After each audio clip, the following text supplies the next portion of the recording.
Hello, আজকে আমরা বানাবো সর্ষে পাবদা।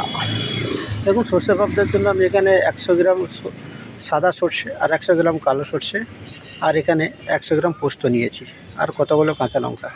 কিন্তু এটা আমি পুরোটাই এতে দেবো না, কারণ আমার চিকেন সর্ষেও আছে, তো তার জন্য বের করে রাখবো। দেখুন, পাবদা মাছগুলো আমি ভেজে নিয়েছি একটু নুন একটু হলুদ দিয়ে। আর এখানে আমি টমেটো 4টে পেস্ট করে রেখেছি। এই যে সর্ষে আর পোস্ত আমার বাটা ছিল, তার থেকে অর্ধেকটা দিয়ে দিলাম, অর্ধেকের একটু বেশি দিয়ে দিয়েছি পাবদার জন্য। আর একটুখানি রেখে দিয়েছি সর্ষে চিকেনের জন্য। এবার দেখুন, এতে আমি টমেটো যে 4টে পেস্ট করে রেখেছিলাম ওটাও দিয়ে দিলাম।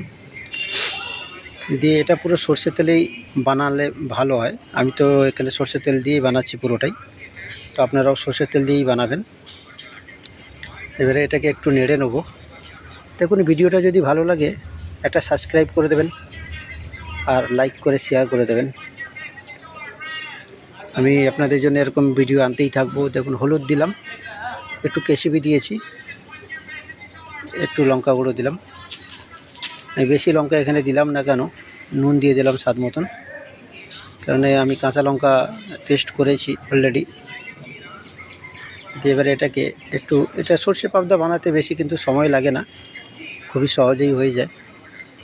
এবারে আমি এতে কষে একটু জল ঢেলে দিয়েছি, এবার জলটা একটু ফুটবে। দেখুন, জলটা ফুটে এসছে সর্ষে আমাদের মশলাটা। এবার আমরা পাবদাটা, ভেজে রাখা পাবদাটা দিয়ে দেবো এক এক করে সবটাই। দেখুন, আমি এক এক করে পাবদা সব ছেড়ে দিচ্ছি ঝোলে। দেখুন, এই পাবদাগুলো একটু বড় বড় সাইজ আছে, পাবদাগুলো এইরকম সাইজেরই সর্ষে পাবদা ভালো লাগে। দেখুন, এবারে মশলাতে মিক্স করব হালকা করে, যাতে ভেঙে না যায়। এইরকম এই রেসিপি বানাতে আপনি দাস কিচেনে সার্চ করে দেখতে পারেন। এবার আমরা হালকা হালকা আঁচে একটু ঢাকা দিয়ে দেবো, 10 মিনিট ঢাকা দিয়ে রাখবো হালকা আঁচে।